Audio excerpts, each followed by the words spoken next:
வணக்கம். ரொம்ப முக்கியமான விஷயத்துக்கு தான் இந்த வீடியோ. இன்றைக்கி காலையில் நம்ம அரசு சார்பில் 5,000 ரூபாய் உங்கள் அக்கௌண்ட்டுக்கு வந்திருக்கோம். எதுக்காக இந்த பணம்? நாங்கள் ஆட்சி பொறுப்பேற்றப்போ கொரோனா உச்சத்தில் இருந்துச்சு. அதை சமாளித்து மக்களின் உயிரை காத்தது மட்டும் இல்லை, அவங்க வாழ்வாதாரத்தை காக்க 4,000 ரூபாய் நிவாரணத் தொகையையும் வழங்கணும்.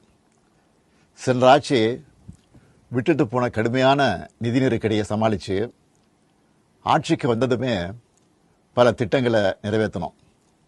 நம்ம ஆட்சிக்கு வர்றதுக்கு முன்னே மாதம் 1,000 ரூபாய் உரிமைத் தொகை வழங்கப்படும்னு அறிவித்தேன். அப்போது இது சாத்தியமே இல்லைன்னு சிலர் சொன்னாங்க. ஆனாலும் நிதி நெருக்கடியை சமாளித்து ஒன்றிய அரசினுடைய ஓரவஞ்சனையை மீறி கடந்த 2023ஆம் ஆண்டு செப்டம்பர் மாதம் முதல் கலைஞர் மகளிர் உரிமை திட்டத்தை வெற்றிகரமாக செயல்படுத்திட்டு வரோம். முதல்ல 1,13,00,000 மகளிருக்கு பயனளித்த இந்த திட்டம் அண்மையில் அது விரிவுபடுத்தப்பட்டு இப்போ 1,31,00,000 குடும்பத் தலைவிகள் பயன்பெற்று வராங்க. இது வெறும் நிதி உதவி இல்லை, சமூகத்தில் பெண்கள் ஆற்றும் பங்களிப்பை அங்கீகரிப்பதற்காக கொடுக்கப்படுகிற உரிமை தொகை. இந்த தொகையை வச்சு அன்றாட வீட்டு செலவுகள், குடும்பத்தில் ஏற்படும் மருத்துவ செலவுகள், குழந்தைகளுக்கான கல்வி செலவுகள் என பல அத்தியாவசிய செலவுகளை மகளிர் தாங்களே நிறைவு செய்ய இந்த திட்டம் வழிவகுத்துச்சு.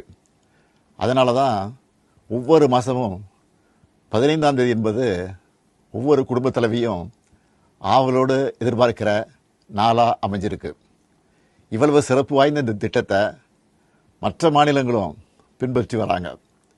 இந்த உரிமை தொகையை மேம்படுத்தணும்னு நாம் செயல்பட்டு வந்தால் அதுக்கு எதிராக டெல்லியில் இருக்கக்கூடிய ஒரு கூட்டமும், தமிழ்நாட்டில் அவங்களுக்கு அடிமையாக இருக்கக்கூடிய இன்னொரு கூட்டமும் எதிர்வரும் சட்டமன்ற தேர்தலை காரணம் காட்டி அடுத்த 3 மாதத்துக்கு இந்த மகளிர் உரிமை தொகையை நிறுத்த சூழ்ச்சி செய்கிறதா தகவல் வருது. இது வச்சு நீதிமன்றத்தில் வழக்கு தொடரவும் சிலர் முயற்சி செய்வதாக செய்திகள் வருது. 1,31,00,000 மகளிர் உழைப்பை அங்கீகரிக்கிற இந்த திட்டத்தை 3 மாதம் நிறுத்தி வச்சா நீங்கள் எவ்வளவு சிரமங்களுக்கு ஆளாவீங்கன்னு உங்கள் வீட்டில் ஒருத்தனா இருக்கக்கூடிய எனக்கு நல்லா தெரியும்.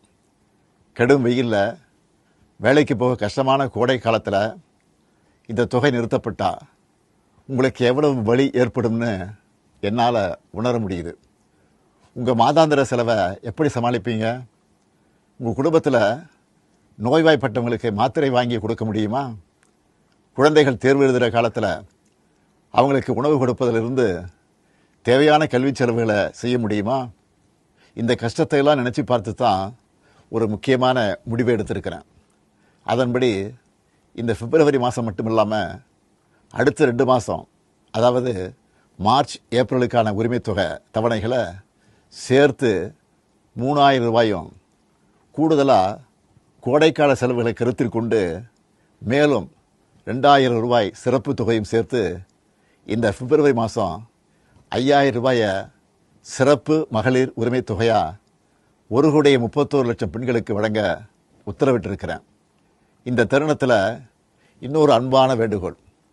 இந்த 5,000 ரூபாயை அடுத்த 3 மாதத்துக்கு நீங்கள் பயன்படுத்திக்கணும் என்பதால் கொஞ்சம் கவனமாக செலவு பண்ணுங்கள். முடிஞ்ச அளவுக்கு சேமிக்கவும் பாருங்கள். அன்பு சகோதரிகளே, உங்கள் ஆதரவோடு அடுத்து அமையப்போகிறதும் திராவிட மாடல் ஆட்சி தான். அதனால் நீங்கள் மனம் குளிரும் சிறப்பான ஒரு அறிவிப்பையும் இந்த நேரத்தில் சொல்ல விரும்புகிறேன். அடுத்த திராவிட மாடல் 2.0 ஆட்சி காலத்தில் உங்களுடைய உரிமை தொகை 2,000 ரூபாயாக உயர்த்தி வழங்கப்படும். சொன்னதை செய்கிற முத்துவேல் கருணாநிதி ஸ்டாலின் கொடுக்கிற வாக்குறுதி இது. இதையும் எப்படி பண்ணுவோம்னு சிலர் கேட்கலாம். கடந்த ஆட்சியின் 10 ஆண்டுகளில் தமிழ்நாடு அடைய முடியாத பொருளாதார வளர்ச்சியை இந்தியாவே திரும்பி பார்க்க அளவுக்கு சாதித்து காட்டினவங்க நாங்கள். அதனால் எந்த தடை வந்தாலும் அதையெல்லாம் தாண்டி தமிழ்நாடே வெல்வோம் ஒன்றாக.